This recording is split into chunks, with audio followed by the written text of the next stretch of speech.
আপুনি যদি এই ভিডিঅ'টো পাইছে তেনেহ'লে আপোনাৰ লাইফতো নিশ্চয় এনেকুৱা মানুহ আছে যিয়ে আপোনাক যিকোনো পৰিস্থিতিত আপোনাৰ লগত বিশ্বাসঘাতকতা কৰিছে।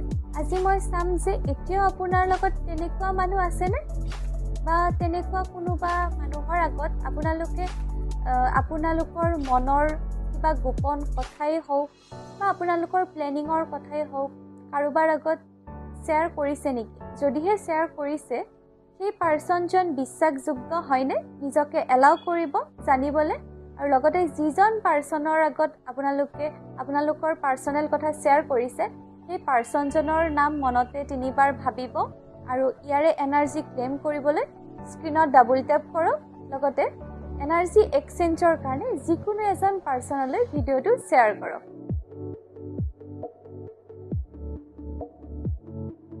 Card number 1, card number 2, card number 3।